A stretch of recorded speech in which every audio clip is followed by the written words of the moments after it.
এই তো আমি আমি পেঁয়াজ মরিচগুলো ধুয়ে নিয়েছি। এখন এগুলো আমি কুচি কুচি করে কেটে তারপর শাকের ভিতরে দিব।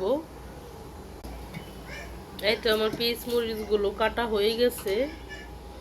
এখন আমি শাকগুলো কড়াইতে দিয়ে দিব। দিয়ে এই তো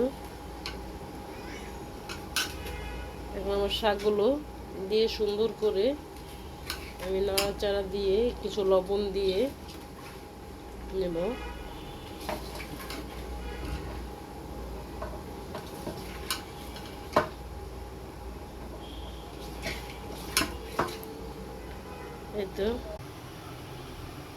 এই তো এখন আমি লবণ দিয়ে দিব।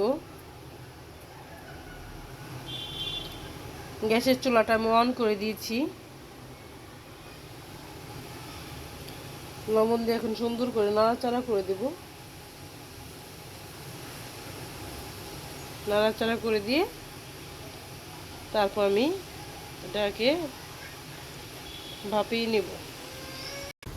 দেখুন ভাই বোনেরা, শাকটি কিন্তু আমি ঢাকিনি, ঢাকবো না, এমনি আস্তে আস্তে নাড়াচাড়া দিয়ে আমি শাকটিকে সুন্দর করে কষিয়ে নেব। কষিয়ে তারপর শাকটিকে আমি বাগার দিব। দেখতে পাচ্ছেন আমি সুন্দর করে শাকটিকে যে নাড়াচাড়া দিয়ে করে নিয়েছি। এখন দেখুন কতটাই হয়ে গেছে, ফুলে গেছে।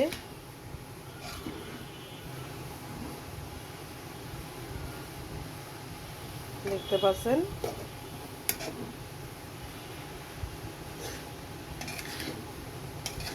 এই তো আমার শাকটা প্রায় এখনে বাগারের উপযোগী হয়ে গেছে। এখন আমি বাগার দিয়ে নেব।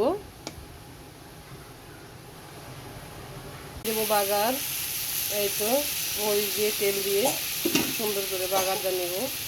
দেখেন এই তো শুকনো মরিচ দিয়ে বাগার দিয়ে নিচ্ছি। সুন্দর করে এখন নাড়াচাড়া করে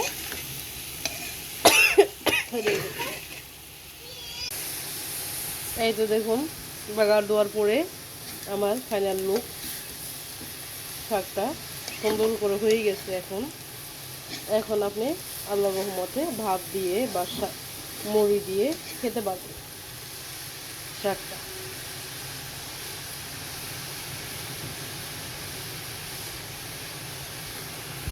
এই তো দেখুন এখন আমার এই তো শাক ভাজি হয়ে গেছে। দেখতে পাচ্ছেন কত সুন্দর হয়েছে শাকটা। এখন আপনি খেতে পারবেন মজা করে ভাত দিয়ে। সবার প্রতি সালাম ও ভালোবাসা রেখে এখানে আমি ভিডিওটি শেষ করছি। সবাই এবং লাইক এবং কমেন্টের মাধ্যমে জানিয়ে যাবেন কেমন হয়েছে। আর অবশ্যই সাবস্ক্রাইব করে পাশে থাকবেন, ভালোবাসার হাতটি বাড়িয়ে দেবেন।